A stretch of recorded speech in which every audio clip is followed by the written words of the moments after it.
In this game, black is Takemiya Masaki and white is Rin Kaiho. Black starts with the 2-star opener and white starts with the star point and 3-4 point. Takemiya Masaki, whenever he sees white players playing this kind of opener, he usually approaches one space high, and Rin Kaiho decided to use this simple joseki, pulling back. When black connects, white jumps and black jumps. From here, if you have seen Takemiya playing a lot, then you should have noticed if white plays here, then black plays here. If white splits, then black plays here. This is a very typical strategy he uses when he tries to use a 3-star opener or the cosmic style. In the actual game, Rin Kaiho obviously didn't want to see this kind of thing happening because this influence works too well for Takemiya Masaki. So in the actual game, Rin Kaiho split it. Black first approaches this corner. When white answers, black approaches this zone. Instead of playing this low approach, Rin Kaiho changes it up a little bit. Takemiya Masaki answers this one space with another one space, and Rin Kaiho takes some points. When white pulls back, black extends, and from here, white could easily play away, but Rin Kaiho likes to play thick, so he jumps. From here, black has 2 good points to play. First is something over here, and second is something over here. But the thing is, if black plays here, white can approach over here, and this can get very disgusting for black. So black defends this weakness. Now white has 2 obvious good points to play, which is this approach and this 3-3. But back in the days, people didn't really play 3-3s in this kind of situation, but they would play this corner taking away strategy if black has this kind of thing going on. In this case, black doesn't have a stone over here, so white approaches. Black merely defending like this is too sad, so black pincers white stone. From here, Rin Kaiho regrets after the game that he did not play this counter pincer. If Rin Kaiho played over here, then Takemiya is most likely gonna play over there. Black cuts, white attaches over here, black captures this stone, and white extend into this corner. And white also gets to go out or counter pincer this stone. But in the actual game, Rin Kaiho, instead of playing this, he immediately took the corner. From here, black does not block from this side because this is too sad. So Takemiya blocks from this side. White extends, black extends. When white harness, black harness back. White connects, black connects, white jumps, and black pushes white down.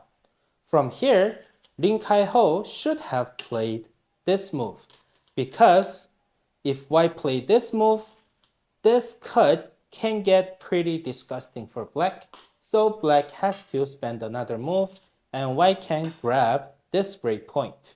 But in the actual game, Rin Kaiho played this. This makes this cut less valuable. So black doesn't even want to save this stone anymore. So black played over here. When white answered, black starts to expand this part of the moyo. At this point, white should have played this shoulder hit. If black plays here, then white can extend, and this is very sad for black, so there's no way black playing this. If black extends, white can jump, and this is overcrowded, this stone gets lonely, it's really good for white. But in the actual game, white, instead of playing here, defended the corner. And this is also looking for this invasion over there. Since white did not reduce this potential, black starts to grow this potential. And since white playing this was looking for this invasion, now white invades. Black has no problem giving this side to white because who's black? Takemiya Masaki. He doesn't really care about these few points. And Takemiya once said, the only reason I play Cosmic is because usually my opponents can get too greedy. I just give them what they want and I'm left up with things like this. So I just play this natural style. When white handed back, black, instead of trying to save this stone, black starts to grow over here. Again, white gets a bit too greedy with the points. Black cannot allow white to hane out, so black extends again. When black plays over there, with the next move, white plays over here, threatening to cut off this stone. If black saves this stone, then white can play here. When black plays here, white can Atari first. Black connects up, white extend. It's a pretty okay fight for white. And as soon as they start a fight, all this is going to get destroyed. But again, the moment white played this move, black decided to not abandon this stone. So black says, you go ahead and take what you want. White pushes out, black hanes. When white hanes, black extends.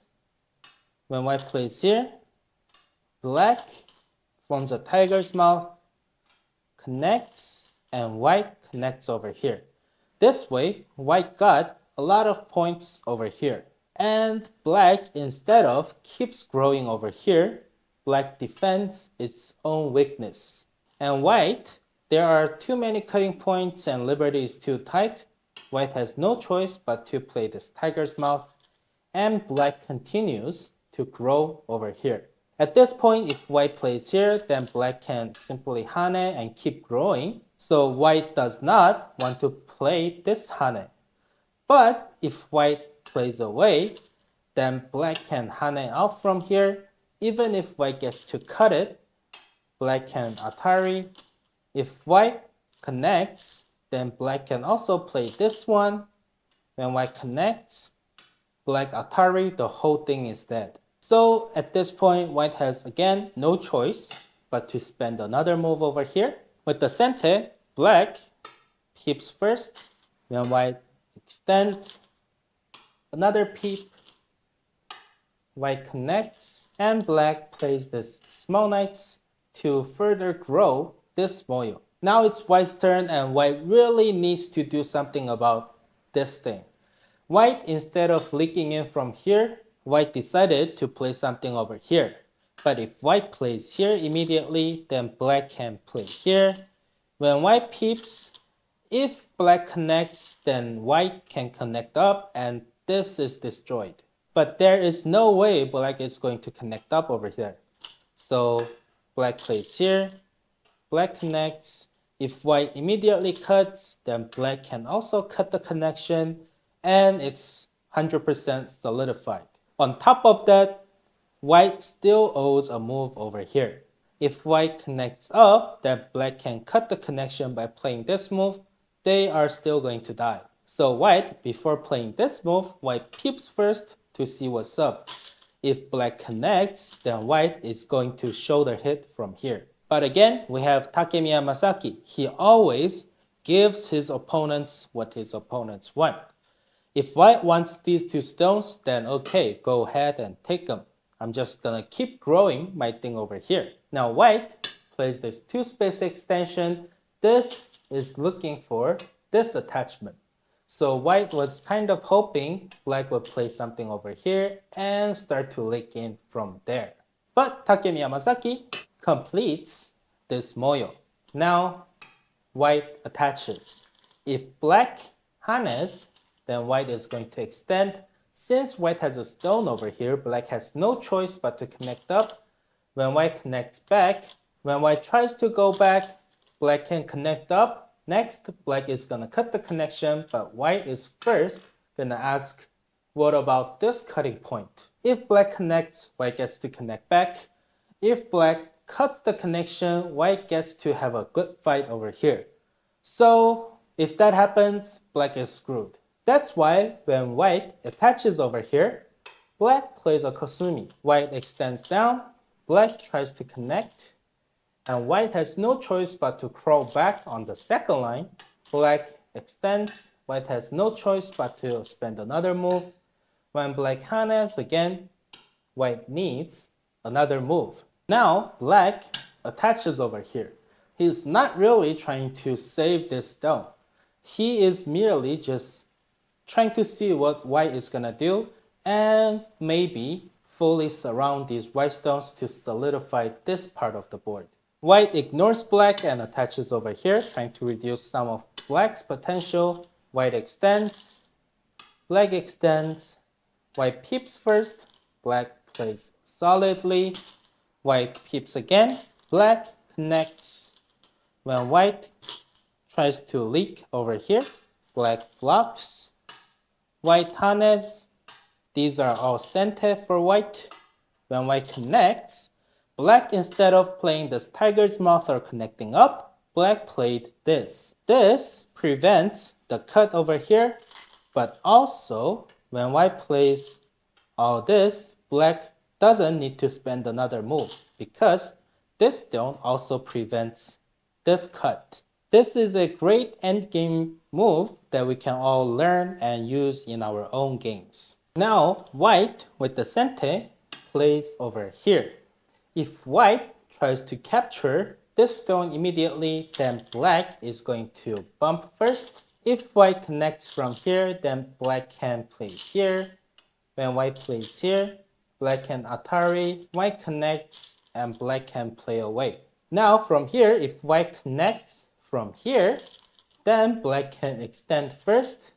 If white plays over here, then black can first Atari. When white connects, black by extending, black is capturing this stone with ease. When black extends, if white connects over here, then black monkey jump gets really annoying. Rin, of course, already saw all these variations and he thought this is the best move. Black first exchanges a move over here and forms a tiger's mouth. Now white peeps this cutting point over here, and black first Ataris these stones and bumps. White has no choice but to connect, and from here if black cuts, then white is going to cut. White is going to be able to resist a few more rounds. So in order to avoid any complications, black plays here and white connects up too. Black extends, white needs to connect, and black peeps. When white connects, this stone is now dead. With the sente, black plays this tiger's mouth to fix these weaknesses. And this tiger's mouth is also saying, I won the game. Next, white jumps over here, black blocks, and white captures these two stones. Black pushes, white tries to leak in a little bit more, and white blocks. When black Ataris this stone, white plays here. Black extends, white Ataris. Black captures this stone and white pulls back. Black captures this stone, white Ataris. Black captures it. Next, white extends in. Just see, white could have played this one. This jump seems possible, but there are some weaknesses over here. So he plays thick. Black plays here. White exchanges a move over here. White pushes in. Black blocks. White bumps. Black blocks. And black completely surrounds over here. And at this point, black playing this is a sente. If white plays here, then there is a double Atari. So in order to avoid that, white spends another move over here. Black harness. White cannot harness because white has some liberty issues. So white connects up. Black pushes in. White harness. Black, of course, blocks. White connects. And black connects up. The end game for this particular game is very simple because technically black has only one huge group. So it's very simple. White connects up. White Ataris. Black connects, and white harness, black harness back. Then white connects, black pushes, white connects up, black exchanges over here, black harness.